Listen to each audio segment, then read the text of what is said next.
We've all seen Batman go up against Joker, Two-Face or Poison Ivy, but hardly all in the same story. Jeph Loeb, Jim Lee and Scott Williams brought us Batman The Hush, a villains assembled comic book featuring some big names from Batman's rogues gallery as well as his closest allies. The final villain is mysteriously named Hush, who seems to have a personal connection and an even more personal vendetta against Batman. Let's follow the world's greatest detective as he unravels the mystery of this new villain, but his path would not be easy.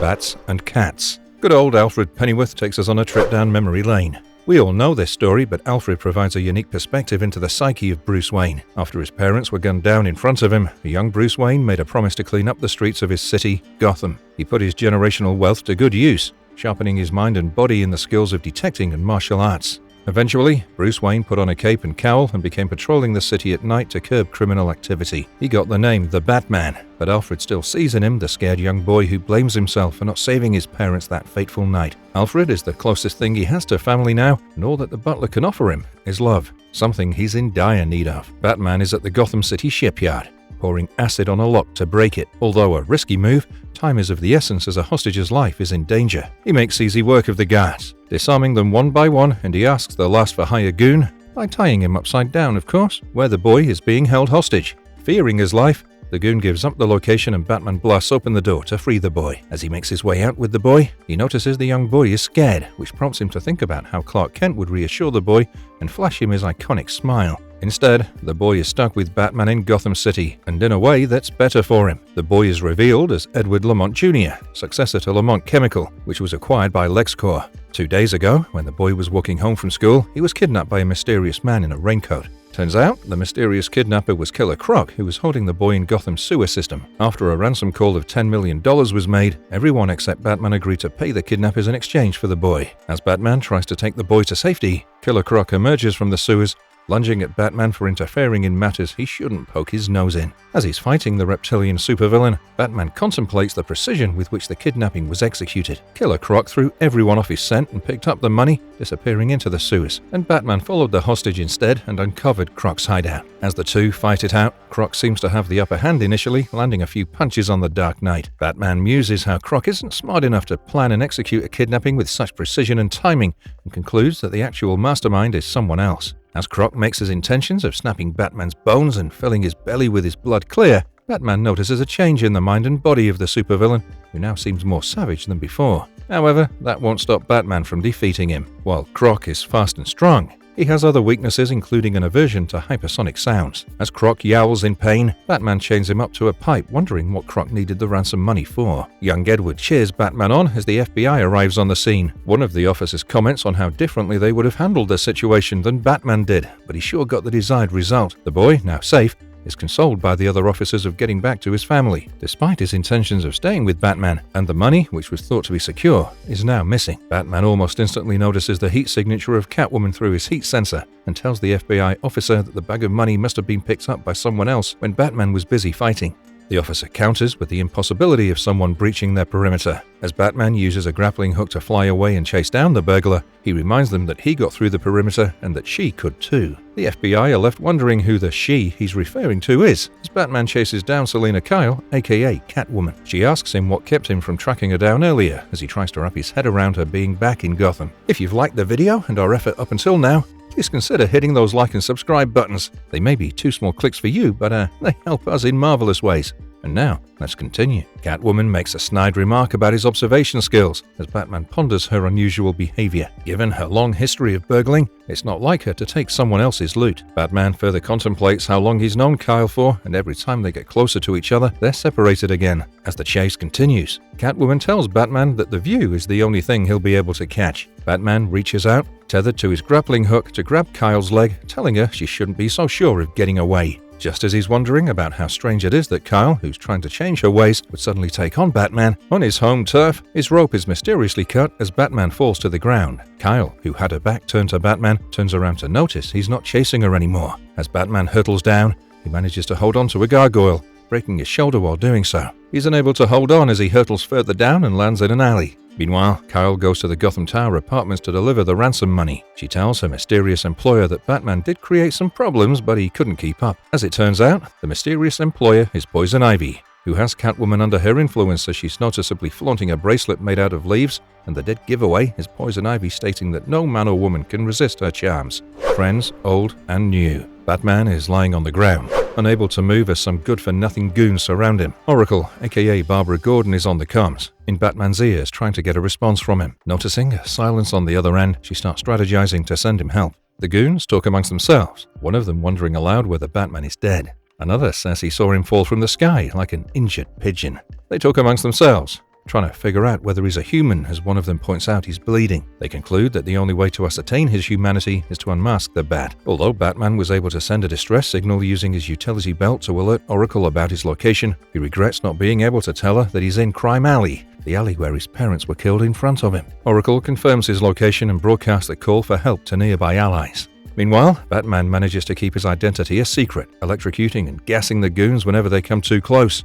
Huntress, aka Batgirl, answers the call and moves in. A concerned Oracle asks for more, rather other backup, as the angry goons try to kill Batman, holding a gun to his face. Huntress arrives, sarcastically thanking Oracle for trusting her, as Oracle tries to defend herself, saying she only meant to provide backup to Huntress. Zooming in on a motorbike, she shuts down Oracle and threatens the goons. One by one, she manages to take them out, but one of them ambushes her and knocks her over as she falls right beside Batman. Resolved to not fail in front of Batman, she gets back up and lands a kick on a goon that was charging at her with a pole. Taking the pole from his hands, she unleashes her rage and knocks all of the goons out. All this while, an injured Batman is thinking about how, despite everything the two have gone through, Batgirl still stands by his side, and that she's too focused on proving herself instead of realizing her true potential. Alerting Oracle that the threat has been neutralized and that Batman is in bad shape, unable to even move, she's startled to see the Batmobile halt to a screech in front of her. Meanwhile, Batman muses, talking to Dick Grayson, aka Nightwing, about Huntress's official acceptance into the Batman Vigilantes before he passes out. Huntress manages to get Batman inside the car as it zooms away before she can even finish her sentence, offering more help. Oracle consoles her on comms, saying that Batman will personally thank her for all she's done for him. As Huntress gets back on a motorbike again, she says she's waiting with bated breath for that day when Batman thanks her in person. All this while, a mystery man with his face covered in bandages has been noticing these events from a rooftop and comments that no man could live without friends, even though he might have every other resource in the world. Later, Poison Ivy meets with an unidentified man, arriving with the bag of ransom money she had Catwoman steal for her. She asks for some illumination, as her plants thrive in the light, as she hands over half of the ransom money to him. After collecting information about Catwoman being neutralized but Batman still posing a problem, the man vanishes, leaving Poison Ivy in a lit room. Back at the Batcave, Batman gains consciousness again as he hears Alfred and feels the cold bandages against his skin. Alfred regrettably tells Bruce his injuries are far too grave for him to fix, and that he has a fractured skull. Oracle informs Alfred that Dr. Chandra Kinsolving, who's fixed Bruce's back earlier, has been contacted. Alfred is skeptical about this as he tells her that the good doctor wasn't mentally stable. Oracle informs him that the doctor is better now, and the two begin strategizing the next move of orchestrating Bruce's accident to explain his injuries. Oracle tells Alfred that Nightwing can crash the Porsche, but the rest is up to him. Alfred resolutely tells her that it's actually up to Bruce to heal and recover. He notices some movement in Bruce's fingers on his left hand and quickly realizes that Batman is trying to communicate with him using Morse code. Batman spells out Thomas, and Alfred assumes Bruce is remembering his father in a state of delirium. Alfred quickly realizes Bruce was trying to get them to call Thomas Elliot, an old friend. A content Batman wishes he could smile at the butler in appreciation. The next morning, news of his car wreck is broadcast across news channels and newspapers reporting that Playboy Wayne was admitted to Gotham City Hospital, where his father worked. They also expressed concerns over his blood alcohol count and whether he was riding safely with the seatbelt strapped across his chest. Dr. Thomas Elliot has been brought in from Philadelphia to operate on Bruce. Another news channel reports on the sudden decline of Wayne Tech shares as a result of the reported accident. In the operating room, the on-call doctors are trying their best to keep Bruce steady as his mind drifts to the Halloween night his father stood him up and he had no one to go trick-or-treating with. His mother asked Bruce to go with a classmate, and Bruce angrily told her he didn't have friends in school. Elliot arrives, telling everyone to loosen up and that he'll be done with the surgery well before lunch. As he's prepping, he tells Bruce that if he really wanted to catch up, they didn't need to meet under such circumstances. Bruce thinks about how he lied to his mother and that Tommy Elliot had always been his friend. In a flashback, as the young Bruce and Tommy are playing a board game, Tommy has the upper hand initially and is confident he'll win. Bruce, of course, uses his cunning and wins. Thomas and Martha Wayne look on in satisfaction as Thomas says Bruce has found a friend for life. Back in the present, Dr. Elliot completes the surgery and asks the on-call doctor to finish up. Outside, he's hounded by reporters as he comments that Bruce may not play the violin again, but he's out of danger. The mysterious, bandage-masked man reads the news of Bruce's recovery in the Daily Planet's newspaper and cryptically says that war is required for peace to prevail. Meanwhile, Bruce counts down the people who saved him and thinks about the mystery of his bat rope being severed. Beasts within and without. Batman confronts Killer Croc in Arkham Asylum, where he's being held for observation. The supervillain, of course, refuses to answer Batman's question of what he required the ransom money for. Batman wonders about the increased mutation in the reptilian and how he's becoming less human with time. Eventually, he'll forget about the kidnapping of the young heir to the Lamont business empire as his savage nature takes over. As Batman turns away, Croc growls at him, telling him to face him, while Batman continues his internal monologue of how he thinks someone else put Croc up to the kidnapping. Croc pounds on the glass, holding him back, telling Batman to give the $10 million ransom money back to him. Batman internally recaps the events of rescuing the boy before someone else took off with the money, and that Croc was more likely to kill the boy even though the ransom was paid up. He asks the guards to douse Croc as he's becoming increasingly flustered. Arkham Asylum will do that to you. While he's conversing with them, Killer Croc shatters the glass and breaks free, injuring the guards as he charges toward Batman. Batman tries to punch him but misses while he tries to understand where the ransom money went. Croc, a little too easily, manages to subdue Batman and makes his escape. As the guards call for help, it's revealed that letting Killer Croc out was Batman's plan all along. Or maybe he's too proud to admit defeat. Who knows, really? Batman assesses the situation. No one got gravely injured. The guards will get compensated for the injuries they sustained at work, and Croc will lead him right to the man who had planned all of this and is happy with the outcome. It's a different story for Amanda Waller, though. As head of the President's Office for Metahuman Affairs, she's quite displeased with Batman as President Lex Luthor favors Edward Lamont closely. Batman and Waller have a sour past, and she tells him that he has till midnight, post which Croc will be moved out of Gotham City. Batman gets in his car and zooms away as he receives a call from Alfred informing him about the arrival of a visitor with Philadelphia license plates on the car. While following Killer Croc, Batman has Oracle check the partial license plate, and it turns out to belong to Tommy Elliot. Batman tells Alfred to make up an excuse for Bruce's absence as the butler tries to convince him to come back home to meet his friend and reminds him that Tommy is the reason he's still alive. Batman says he'd go back if he could, as Alfred remarks it's the other way around for the Caped Crusader. Dr. Elliot arrives as Alfred greets him in the doorway. In the pouring rain, the two exchange pleasantries and small talk, and Elliot expresses his wish to see his patient. Alfred, as instructed, informs him that Bruce isn't home, and Elliot hopes his absence isn't due to a serious matter. Alfred tells him Bruce has gone in search of a lady, and that there's nothing to worry about. As he's walking back to his car, Elliot tells Alfred to convey a message to Bruce as his doctor and good friend. It's unsafe for Bruce to go out alone when he should be resting in bed. Alfred recalls the night Tommy came over one stormy night when his parents had been in an accident. As the butler for the Elliot family felt guilty for not driving them, Alfred reassured him that he wasn't at fault and shouldn't blame himself. Bruce reassured Tommy that his parents are in good hands at Gotham Hospital where his father worked. At the hospital, Bruce's father, Thomas Wayne, tells him that his mother is going to be okay, but his father couldn't be saved. A young Tommy refused to believe he lost his father and punches Bruce for lying to him. Back in the present, at almost midnight, Batman is still tracking Killer Croc via a tracking device. The supervillain had been zigzagging across the city using the sewer system. Oracle tells Batman he should consider the possibility of not getting any leads from Croc, as he could very well be misleading them. Batman is confident Croc will go after the ransom money, leading them to the person who planned the entire operation. Just then, one of the tires on the Batmobile is blown up and the car is tossed sideways. Batman punches through the car window, smashing it, and exits the car unscathed. Noticing the blown-out tire, he tells Oracle to closely monitor Croc's tracking signal. The Batmobile's tires, fortified with Kevlar and full of petroleum jelly in them, are similar to the cars used in the presidential motorcade or in an armored car. This makes it almost impossible to blow the tires. Batman realizes someone else has been keeping tabs on him and went a long way to get him to lose Croc. Meanwhile, Croc arrives at Poison Ivy's den where he confronts Catwoman for taking his money. As he attacks, Catwoman tries to reason with him, telling him that Poison Ivy fled with the money and that they've been set up. Batman arrives after hearing Catwoman stole the money and attacks Croc. As Croc is indisposed by one of Batman's gadgets, Batman asks him to talk, telling him all of them are probably being manipulated. Croc reveals he wanted the money to fix his worsening condition, and just then, the FBI arrive to arrest Croc. Angered by the betrayal, Croc lunges at the FBI chopper only to be trapped in an electrical net as he's flown away, hanging from the helicopter.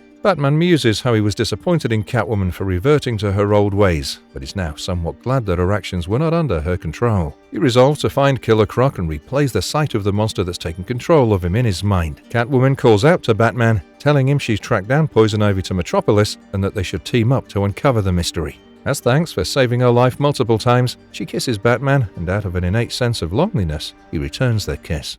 Clark and Bruce. Bruce Wayne arrives in Metropolis and tries not to let his mind drift to the night he kissed Selina Kyle. He decides to make a stop at the Daily Planet to meet up with Lois Lane.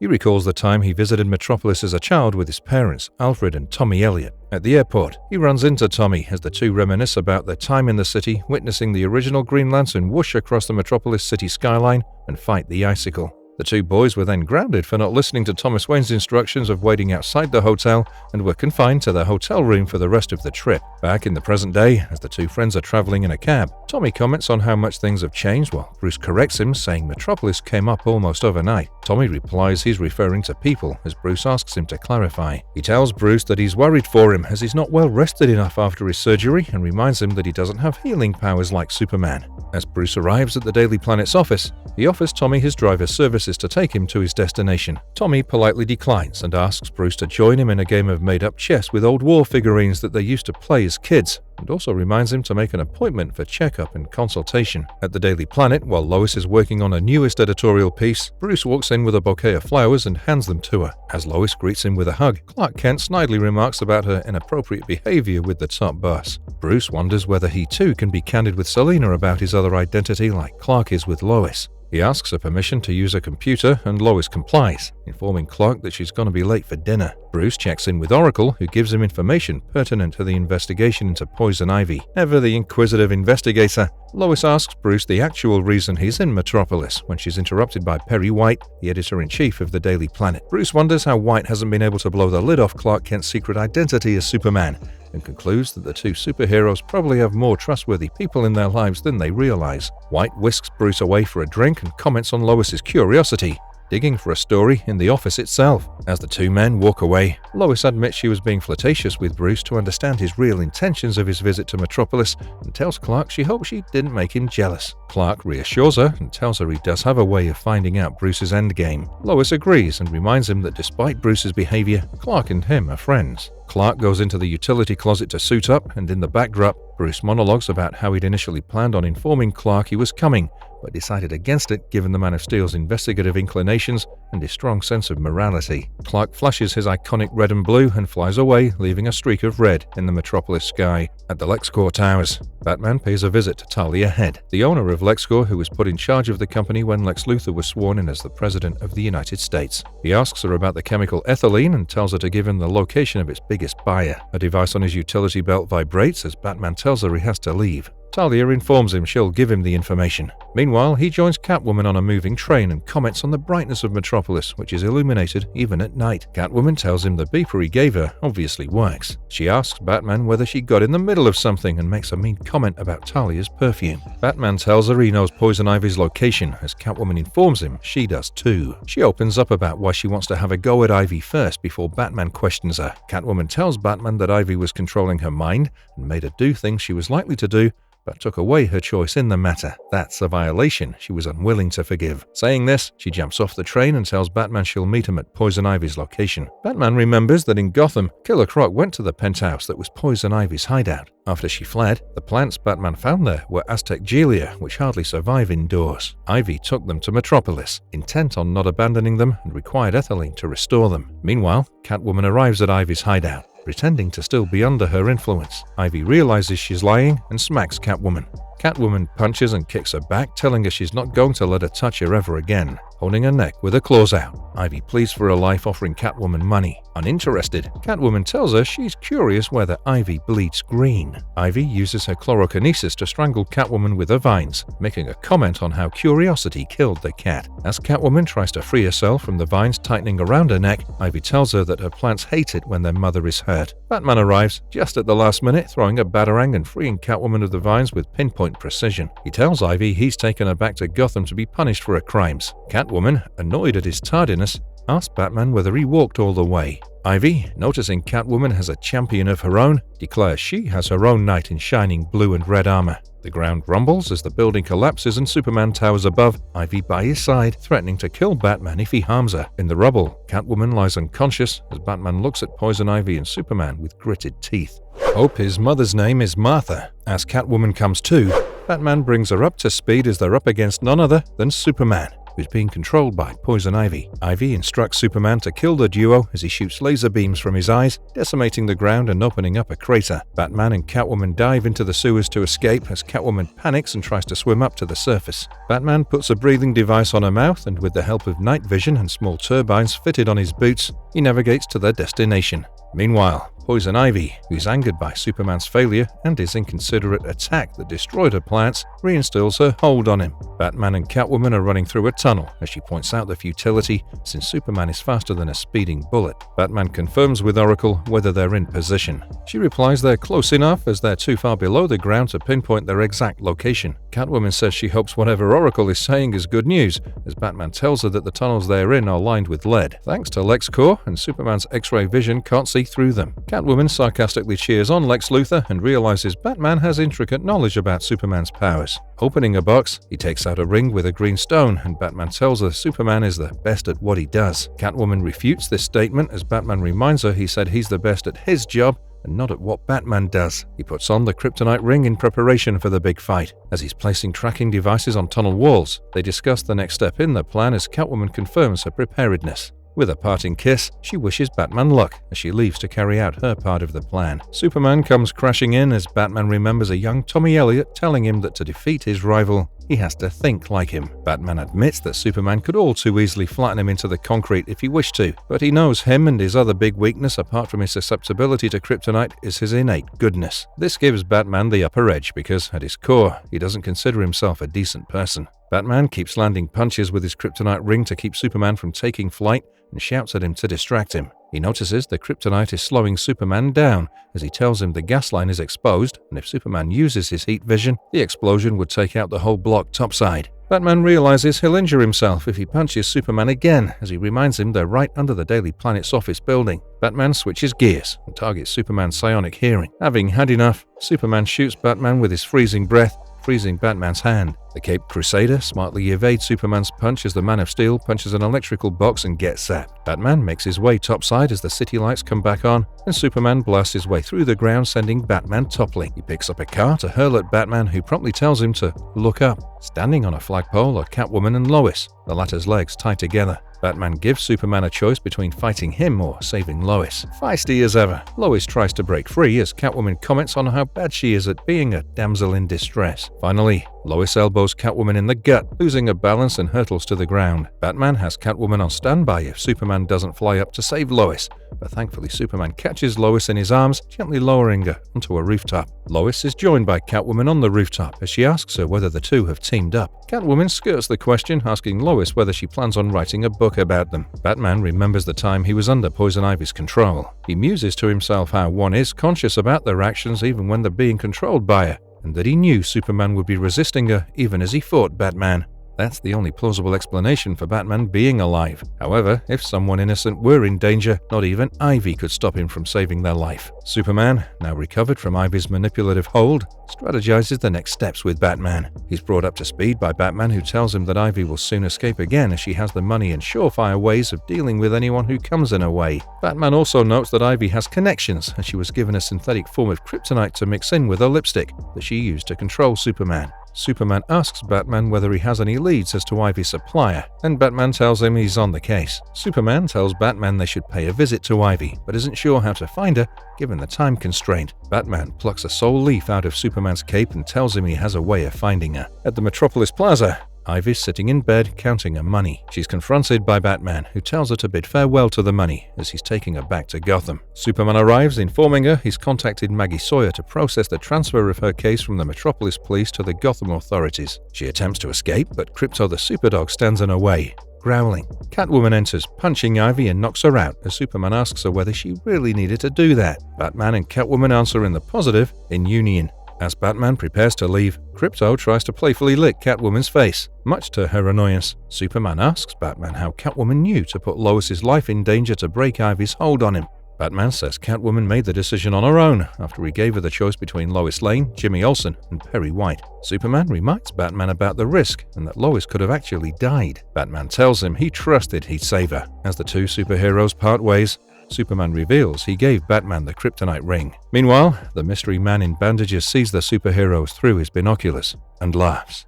A killer performance outside the Gotham City Opera House. Bruce thinks to himself he's wasting his time and that he needs to go on his nightly patrol of the city. Alfred reads Bruce's mind with utmost precision, sarcastically telling him that running around the city in costume is indeed more vital than showing up for a noble cause. Bruce tries to outsmart the butler, pointing out he didn't actually say anything, to which Alfred smartly replies Bruce was surely thinking about it. Bruce muses about the mysterious adversary that he still hasn't been able to identify, and that this new enemy has somehow managed to stay one step ahead of him every time. Alfred informs Bruce that he's packed his suit, if required, and requests him to sit through the opera performance at least until the break. He also tells Bruce that Selina will be joining him. Bruce further thinks about how his questioning of Killer Croc and Poison Ivy didn't give him any new insights into this mysterious enemy who was clearly using them to get to Batman. Inside, Bruce meets up with Tommy, Selina, and Leslie Tompkins, and the four of them make their way to their box seats. The performance starts as Bruce asks Selina how she knows Tommy. She tells him she knows him only professionally, and that Leslie is her friend who invited her to the opera as her date. Tommy shushes them, teasing he'll separate them if they keep talking during the show. Bruce thinks to himself how his father was more inclined in the opera than his mother.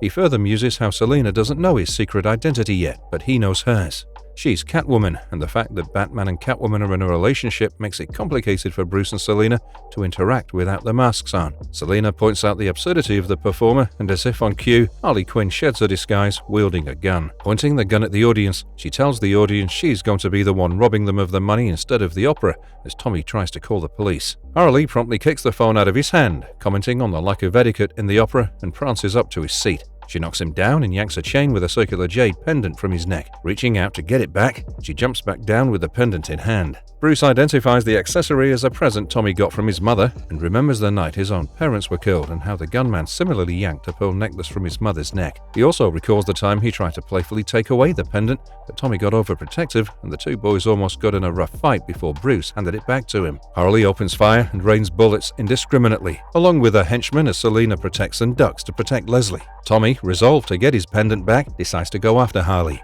Seeing this, Selina asks Bruce to knock some sense into his friend, only to find he's missing from her side. Leslie tells Selina to suit up to go and save the lives of the innocent audience members. Batman flies in, contemplating Harley's unusual violence, and then disposes her henchmen one by one with pepper spray, smoke, flash grenades, and batarangs. In retaliation, she shoots at the weights holding up the curtains on stage, and as they fall on Batman, he regrets his choice of not having Alfred pack his latest suit with a Kevlar-reinforced cowl. He muses how his self-pride provided an advantage to his enemy. Harley is about to shoot Batman, who's reeling from a concussion, when Catwoman makes her entrance, knocking her out. As Catwoman follows Harley around the stage trying to catch her, she catches Catwoman by surprise and shoots at her, sending her tumbling down. Batman catches her as the audience applauds, thinking it's all a part of the performance. As Batman asks her to remain still because she's in need of medical care, Catwoman chastises him for letting Harley get away and reminds him she'll claw his eyes out if he ever chooses to save her instead of going after the bad guy again. Before she passes out, she reminds him that she's not one of the orphan kids he takes in and grooms. Tompkins comes running with a first aid kit, telling Batman that she'll take care of Catwoman and that he can leave her in her care while he goes after Harley. Batman remembers how Tompkins helped him after his parents were killed and offered support to him when he thought he was alone. With her medical prowess, she continues her crusade of helping the less fortunate in Gotham. As Harley is making a run for it, Tommy ambushes her, demanding his pendant back. She kicks him in the gut, incapacitating him, and runs away, leaving behind Catwoman's earring. Tommy runs behind her as Batman catches up and with some good old investigating, realizes where she's fled. He runs out and almost instantly hears a gunshot from a nearby alley. He arrives at the scene to see his worst nightmare come true. Tommy is lying on the ground, bleeding out from a noticeable gunshot wound while the Joker is squatting above him with his gag gun with the bang flag in his hand. The Joker then says that is how one makes his entrance. Jokes apart, Batman's in a deadly confrontation with the Joker, where he's pummeling him to death despite the Joker begging him to stop. While Batman keeps on punching the Joker, he thinks about all the atrocities and losses he and his closest allies had to go through due to his actions. Batman contemplates that the Joker has been his nemesis from the beginning and is one of the oldest foes in his rogues gallery. He thinks back to the time the Joker shot Barbara Gordon point blank, injuring her spine and confining her to a wheelchair for life. Batman thinks that he knows nearly nothing about the insane clown, who he is and what he was before becoming the Clown Prince of Crime in Gotham. But the Dark Knight is sure that the Joker's life should have ended the day he shot and killed Jim Gordon's wife. Batman's reminded of the time Nightwing had told him that he and Joker represent the duality of life in Gotham. In some sick and twisted way, the Joker exists due to him, that they are the representation of order and chaos in the city. Continuing his assault on the Joker, he thinks back to the time when the insane clown tortured and corrupted the innocent car thief turned sidekick Jason Todd, who Batman was grooming, pushing him in the life of the vigilante Red Hood. The Joker got off scot-free using the diplomatic immunity he somehow obtained.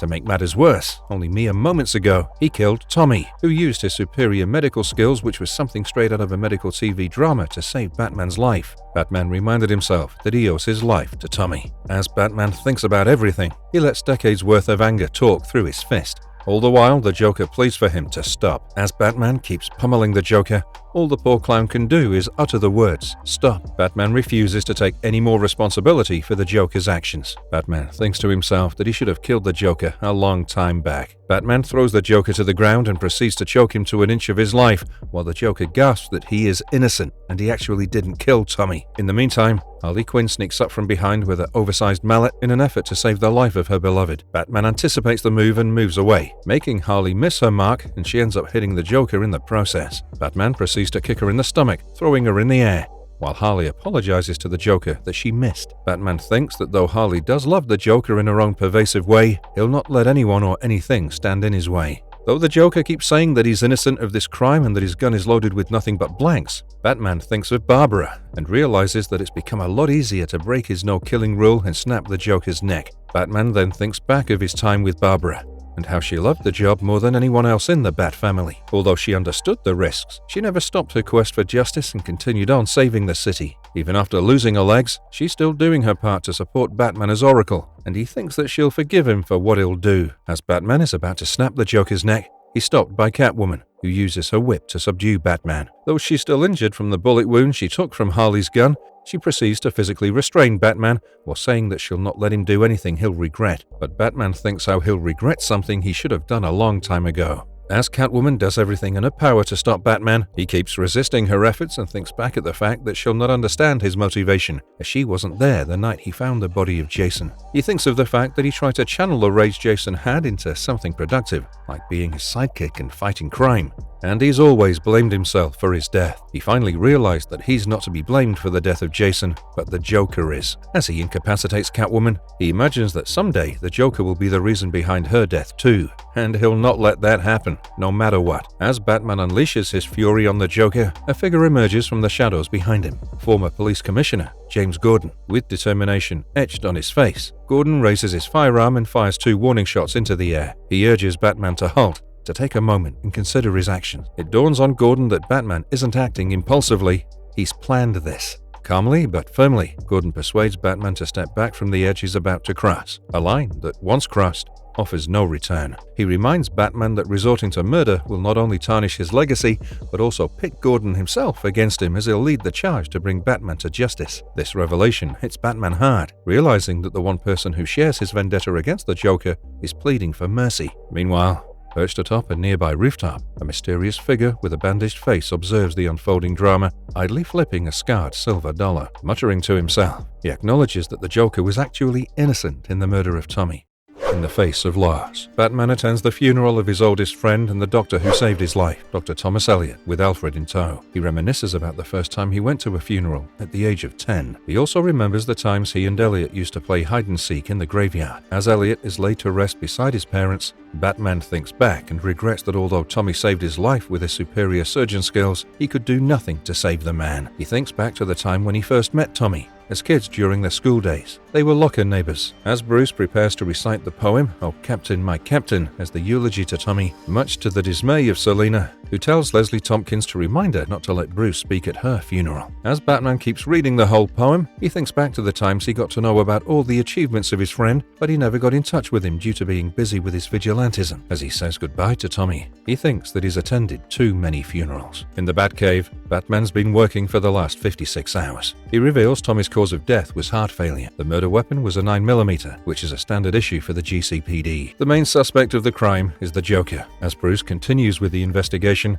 Nightwing drops in, literally, and he inquires about his well-being. Nightwing implores him to take a bit of time for mourning, as he's already got the killer. Though Nightwing doubts that Arkham Asylum will be able to hold him more than a few hours, Batman drops the bombshell that the Joker is not the one who killed Tommy. Nightwing is visibly taken aback by the revelation as Batman monologues that he was manipulated the whole time. He saw what he was supposed to see and heard what he was supposed to hear, without looking at the bigger game that was being played in the background. He explains the conspiracy involves everyone, from Superman to the Joker, and he'll use his deductive power to get to the bottom of it. He also tells Nightwing that if the work of a detective was easy, then everyone would have been able to do it. As Nightwing tells Bruce that he will get his man, no matter what, Oracle chimes in their ear and informs them the Riddler is robbing an armored car that has $11 million on board. To which Nightwing quips that the crisp night air will do them good. Batman decides to take the Batmobile and chases the villain through the night. As the Batmobile zooms through the night, disregarding Gotham's traffic laws, Nightwing tells Batman that he heard the Caped Crusader is going out with Catwoman, and by his silence,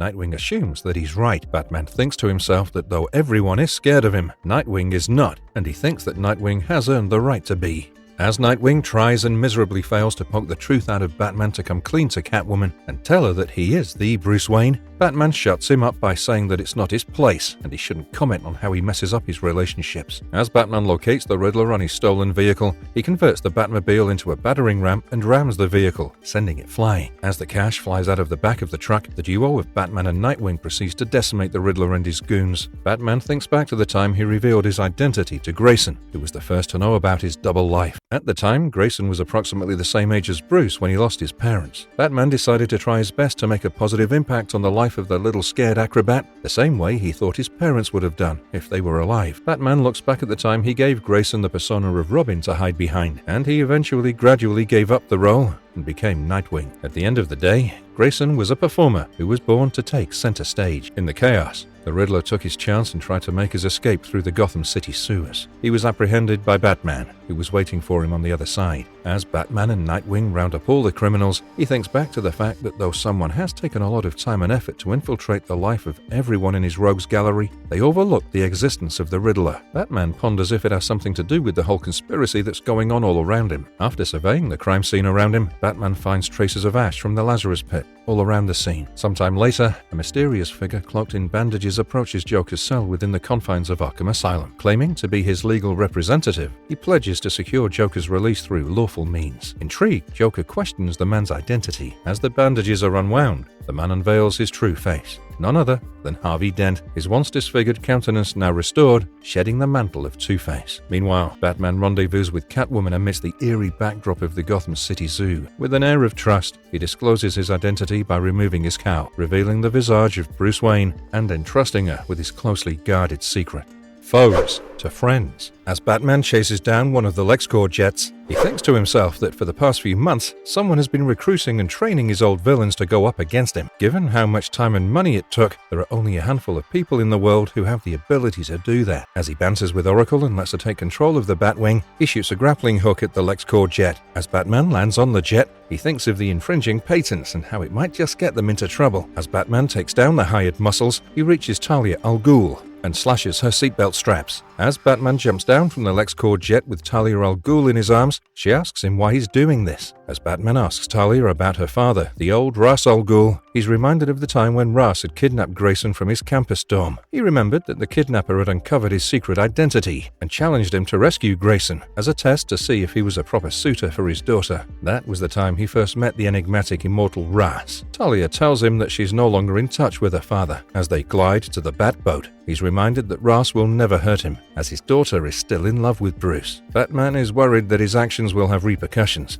but he assures that he's counting on it. Back in the White House, we see President Lex Luthor as the president, who's informed that one of his jets have been hijacked and the hijacker was flying a bat-shaped plane with some kind of cloaking device, making it virtually invisible. When asked if he wants to take action, Lex quips, "Not yet." Back in Gotham City, Batman returns to the Batcave after hiding Talia somewhere else. Upon his arrival, he finds a scimitar stabbed in his bat computer. He calls out for Alfred, scared that the League of Assassins must have harmed him too. He rushes upstairs to find Alfred safe and sound, and at that point he decides that he'll pursue the League of Assassins in the hopes of finding out the location of Ra's, but he's scared of leaving Gotham City unprotected. Simultaneously, someone infiltrates Jim's house. He wakes up and points a gun toward the trespasser, who's revealed to be a cured Harvey Dent, who just wants to talk to the ex-police commissioner. Harvey says that he wants to talk to Jim about Batman and that the vigilante does need their help. Harvey tells him that he's the one responsible for making the call alerting Jim to Batman losing it in the alleyway and asks him whether he's willing to play the game. Batman lands in Africa and confronts Ra's, leading to a fierce duel with swords. In a shocking twist, Batman manages to outmaneuver Ra's, running him through and leaving him incapacitated. With Ra's at his mercy, Batman demands answers regarding the recent assaults on him, only to discover that Ra's wasn't behind them. Surprisingly, Ra's revealed that he shared Batman's desire to eliminate the culprit, who had desecrated one of the few remaining Lazarus pets.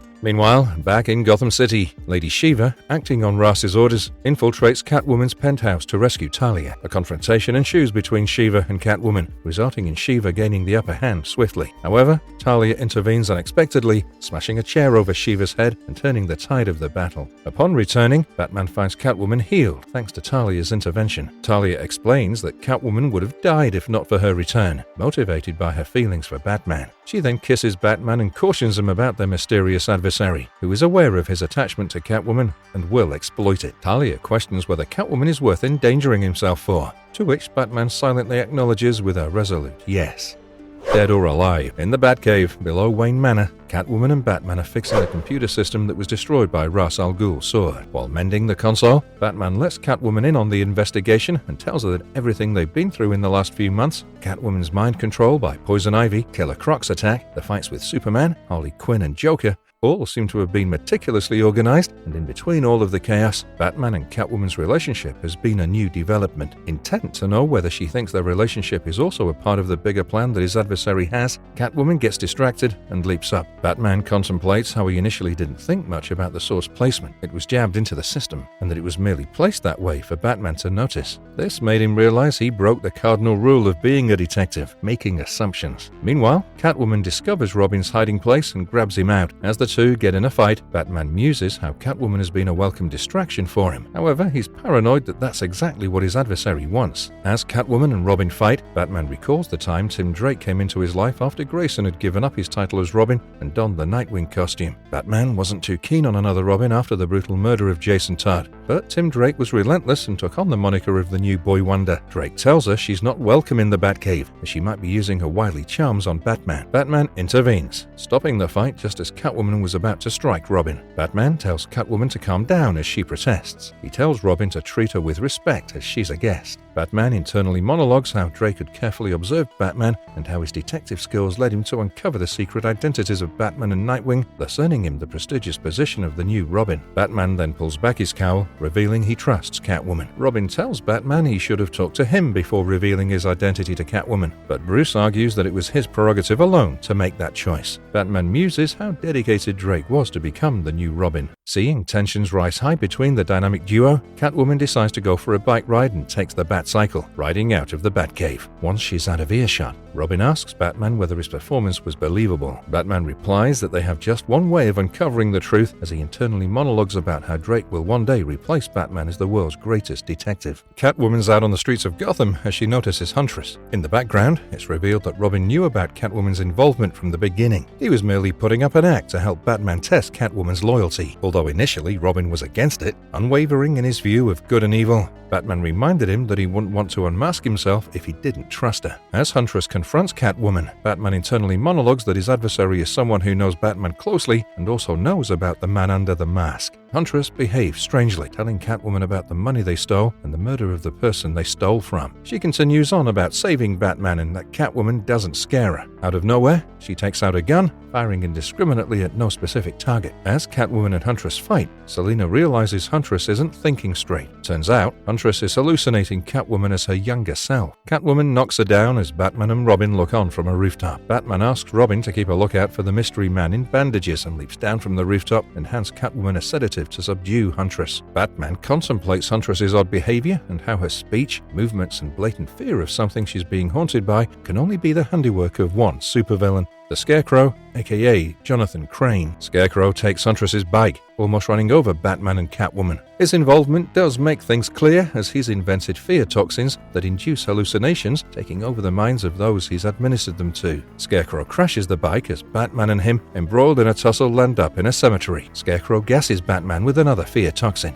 All this while, he's been reciting a nursery rhyme as Batman coughs, reeling from the effects of the toxin. Batman internally monologues how nobody has knowledge of the person buried in that cemetery, and he decides he's had enough. Ripping off the mask from Scarecrow's face, he demands to know why he was brought there. Scarecrow used his knowledge as a psychiatrist to create psychological profiles of the Joker, Harley Quinn, Poison Ivy, Killer Croc, Huntress, Catman, and Batman's as well to take advantage of their weaknesses. Scarecrow is baffled at how unaffected Batman is by his fear toxin. Just then, a batarang comes flying, striking Scarecrow in the head. Batman turns around to see his adversary, head covered in bandages, holding Robin hostage. The mystery man mocks him for finding a replacement for Robin, as Batman tells him to free the boy. The man asks Batman why the boy is more deserving, as Batman asks him to reveal his identity. Dramatically, the bandages come off as Jason Todd, who is thought to be dead and buried in the same cemetery that Batman was beating up the Scarecrow in, reveals himself as Batman's strongest adversary, yet telling him he's not going to win this battle. Batman internally monologues how Jason Todd was his sidekick Robin after Grayson, and how he taught him to control his anger and placing his trust in him, revealing his identity to him. Friends to foes. As Todd stands ready to slit the throat of Robin, Batman thinks back to the fact that he was killed a long time ago by the Joker. He then realizes that it's not really hard to come back from the dead, as a lot of people like Superman and Green Arrow have done it. As Batman stands there thinking, Todd told him that he knows what's going on, and he knows how Batman's mind works. He challenges Batman to stop him, or he'll raise the numbers of dead Robins from 1 to 2 by slitting the young Robin's throat. Catwoman swoops in and saves Robin, and Batman takes down Todd, all the while thinking that a Lazarus pit exists, which can be used to bring back people from the dead. As Batman scolds Catwoman for leaving Huntress's side, she retorts by saying that she can't let someone else other than herself clip the little Robin's wings. As Batman ponders at the fact that one can enter the pit dead but will emerge from it insane, he takes the opportunity provided by Catwoman and tries to take Todd down with one punch. Batman fails, and the two continue to punch each other. Batman finds it ironic that he contemplated using the Lazarus pit to save Todd's life himself. As the fight continues, Todd gets the upper hand in the fistfight, when suddenly Batman stabs him in the thigh with a batarang and then a punch to the solar plexus. Todd isn't even remotely fazed by the attacks, and he sets out to kill the Bat. Batman stands up, thinking that though he's happy to see that his ward has grown up and is doing well, he thinks back to the fact that someone had intricate knowledge of his life to pull off this attack with Todd with this much efficiency. The fierce exchange of blows persist until Jason strategically positions himself on higher ground. With a mix of remorse and determination, he reveals his hand in tampering with Batman's gear, leading to the near-fatal fall in Crime Alley. Batman's instincts were triggered, casting doubt on whether this was truly Todd standing before him. As the intense confrontation continues, doubts gnaw at Batman's mind, fueling his suspicions further. Each strike exchanged was a testament to their complicated history, shrouded in betrayal and uncertainty. Despite Todd's resilience, Batman's experience and strategic prowess gradually tipped the scales in his favor. Finally, as Todd's defeat became inevitable, his visage began to morph. The familiar features dissolved into a malleable river of clay, slipping through Batman's fingers. The revelation was staggering. Jason Todd was not Jason Todd at all, but a cunningly disguised Clayface, weaving a deceitful web in the heart of Gotham's shadows. More exasperated than ever, Batman seeks refuge at Oracle's clock tower, desperate to unravel the recent mysteries haunting him. Oracle presents him with the electronic relay device discovered in the cave, the very tool that's unveiled all of Batman's closely guarded secrets. including his involvement with Catwoman. Shockingly, the culprit behind this intrusion turns out to be none other than Harold Allnut, Batman's former ally and technician. Days later, Batman rendezvous with Harold at the Gotham City bridge, concealed from prying eye. To Batman's astonishment, Harold is now upright and able to speak, a stark departure from his former state. Confessing to the installation of the monitoring device, Harold reveals that he was coerced by a mysterious benefactor who not only cured his physical ailments, but also granted him the ability to communicate. Consumed by regret for his betrayal, Harold expresses deep remorse to Bruce and attempts to disclose the identity of his employer. However, before Harold can name names, a sudden gunshot pierces the air, and Harold collapses, lifeless. Batman whirls around to confront the man in bandages, who stands menacingly before him, the sinister orchestrator behind the tragic events.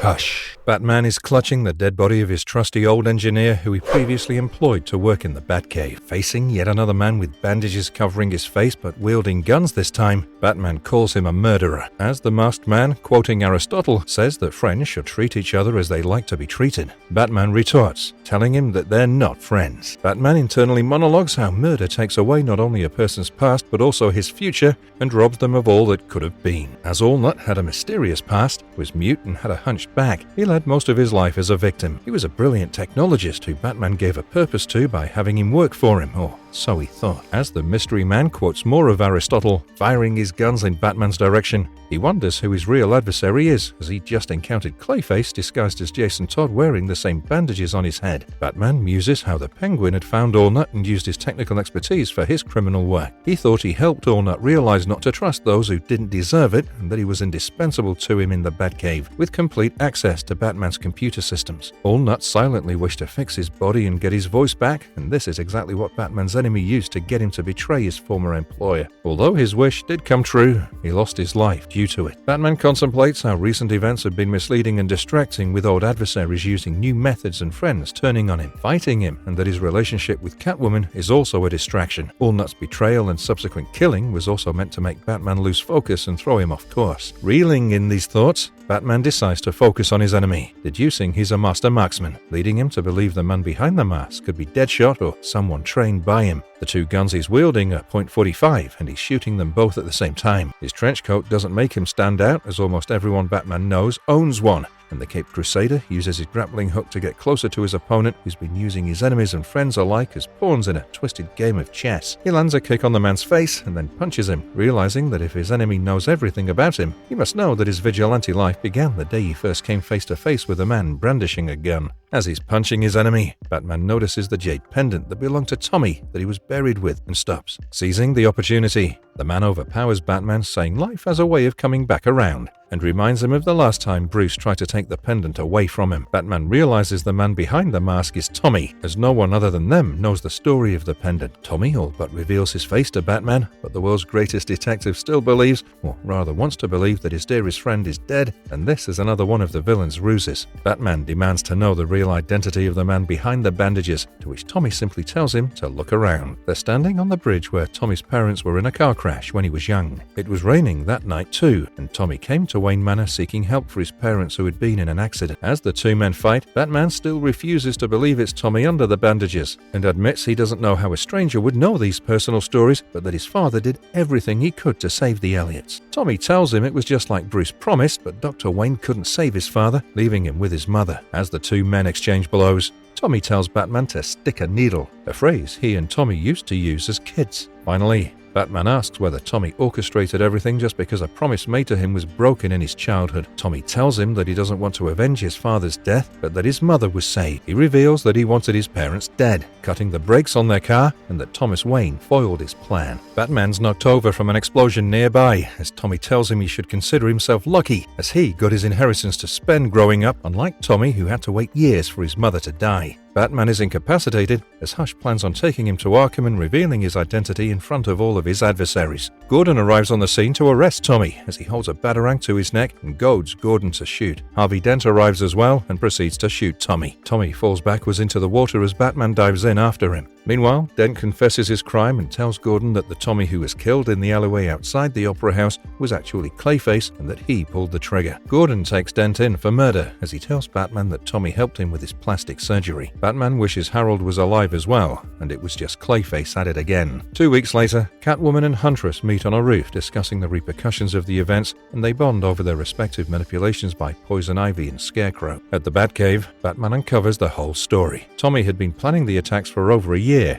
and that he had Allnut secretly embed his picture into Batman's computers so that he'd think of him when he suffered his first near-fatal injury. Superman informs him that he didn't find the body even after a thorough search. Batman wonders how Tommy always managed to stay one step ahead, and concludes that he must have placed a tracking device in his head when he was operating on him. He asks Superman to use his heat vision to incinerate it, and after initially protesting, a reluctant Superman does so. Superman tries to console him, but Batman changes the topic, telling him he has to get back to work. At Arkham Asylum, Batman figures out that the Riddler was the actual mastermind behind all of it. While he mostly had to offer the villains money to go after Batman, Ross was the only one who refused to join them, and Batman realized the Riddler used his Lazarus Pit to cure himself of terminal cancer. He teamed up with Tommy, and the two decided to create a new villain, Hush. Riddler reveals he knows Batman's secret identity, but Batman puts one over on him, telling him his obsession with riddles will never let him divulge Batman's identity. As he's leaving, Batman warns the Riddler he'll turn him over to Ross if he ever tries to reveal Batman's identity. He asks the Riddler where Jason Todd's body is, but he doesn't get a straight answer, prompting him to knock the Riddler out with a punch. Batman lays Allnut to rest on a hillside overlooking Wayne Manor as Catwoman comes to meet him. He tells her he would have lost if Dent didn't grow a conscience and change sides. She tries to console and assure Bruce, uttering the word hush to silence his paranoia. It has the opposite effect as a riled-up Bruce tightens his grip around her hands. He thinks she was also a part of the elaborate plan. Realizing their relationship is over, she walks away, telling Batman she hopes one day he learns to trust people for who they are and not what they do.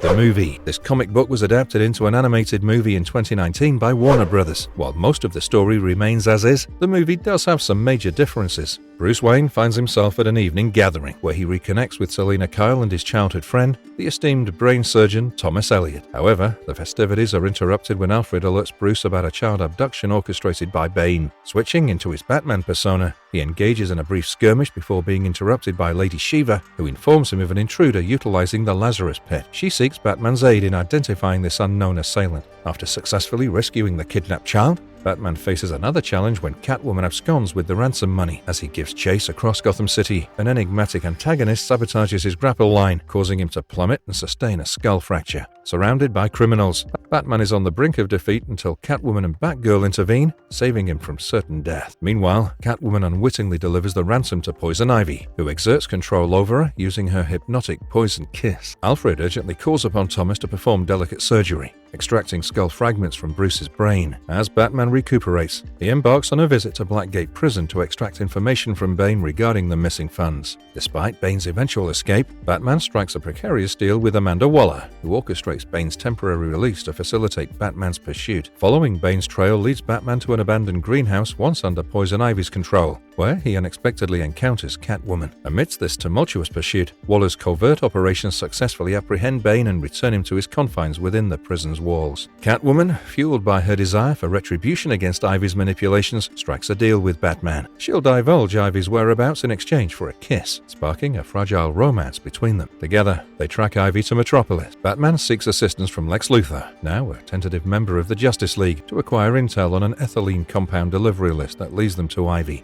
In Metropolis, they confront Ivy, who has ensnared Superman under her control. She commands the Man of Steel to eliminate Batman and Catwoman. However, Batman notices Superman's inner struggle against Ivy's influence as he subconsciously restrains his lethal actions. Utilizing kryptonite knuckle dusters, Batman holds off Superman while Catwoman deliberately puts Lois Lane in peril. This gambit forces Superman to break free from Ivy's grasp and save Lois. With Superman freed, the trio teams up to apprehend Ivy, who unveils that she was a pawn in the hands of a shadowy adversary known as Hush. Bruce Wayne takes Selina Kyle on a romantic outing, keeping his alter ego as Batman a secret, much to the approval of his loved ones. The pair, accompanied by Thomas Elliot, enjoy an evening at the opera until chaos erupts with the arrival of Harley Quinn, who targets Bruce for an assassination attempt. In the midst of the chaos, the Joker seemingly shoots Thomas, leading Batman to confront the Joker in a furious rage. However, Commissioner James Gordon intervenes before Batman can cross the line into lethal vengeance. Devastated by Thomas's apparent death, Bruce mourns at his friend's funeral while piecing together clues. He realizes that the Joker might be innocent of Thomas's murder and that a cunning adversary, Hush, likely possesses knowledge of his dual identity as Batman. After thwarting a robbery orchestrated by the Riddler, Batman pursues Hush but falls short of apprehending him. Fearing for Selina's safety, Batman urges her to leave Gotham to evade Hush's deadly vendetta against those close to him. However, realizing the depth of their bond and Selina's resilience, Batman takes a leap of faith and discloses his true identity to her. This pivotal moment transforms their relationship into a partnership, both romantically and in their crusade against crime. As the dynamic duo, Batman and Catwoman delve deeper into the mystery surrounding Hush. Batman uncovers a significant clue in Thomas's office, a patient named Arthur Wynne who sought treatment for an inoperable brain tumor. Meanwhile, Nightwing and Catwoman investigate a disturbance at a graveyard, only to face the terrifying Scarecrow. Nightwing succumbs to the fear toxin, but Catwoman's resourcefulness saves the day as she defeats Scarecrow and ensures Nightwing's safety. But the respite is short-lived as Hush's sinister plans unfold. Capturing Catwoman, Hush takes her to an abandoned steelworks with lethal intentions, setting the stage for a high-stakes confrontation. At Arkham Asylum, Batman delves into an intense interrogation with the Riddler, who unveils a shocking revelation. He uses the alias Arthur Wynne. Utilizing a Lazarus pit, Riddler cured his brain tumor and used the pit's mystical powers to uncover Batman's true identity as Bruce Wayne. This discovery fueled a nefarious scheme involving various villains to dismantle both Batman's personal life and his crime-fighting career. However, Batman's keen deductive skills lead him to a startling realization. The Riddler's persona is a facade created by Clayface, who orchestrated the deception via satellite communication. After a heated battle resulting in Clayface's defeat, Batman traces the real Riddler's whereabouts and confronts him in a climactic showdown. In the midst of the chaos, Catwoman narrowly escapes a perilous situation and joins forces with Batman to confront their common foe. As the battle intensifies, Riddler's actions push the steelworks to the brink of destruction, jeopardizing Batman's life. In a selfless act, Catwoman serves as a critical connection to save Batman, culminating in a race against time to prevent a catastrophic explosion. As the confrontation reaches its peak, Riddler teeters on the edge of a fatal fall, his demise imminent. Batman and Catwoman narrowly evade the ensuing explosion, barely escaping the collapsing facility in the nick of time. In the aftermath of the harrowing ordeal, tensions arise between Batman and Catwoman, culminating in a heated disagreement over Batman's stringent ethical code. Recognizing the complexity of their situation, they reluctantly agree to part ways for the time being. Despite the rift, both heroes acknowledge the depth of their connection and leave open the possibility of revisiting their relationship in the future when circumstances permit. Marvelous verdict, Batman Hush is iconic in many ways. It's sort of like the Justice League, but for Batman's rogues gallery, and the familiar faces, but not so familiar actions keeps the story interesting. Hush is one of the more interesting villains because he's not just one villain, but a secret society, or should I say a Hush society. This one's a must-read for both old and new Batman fans for its engaging storyline and exposition. Do let us know your thoughts in the comments below.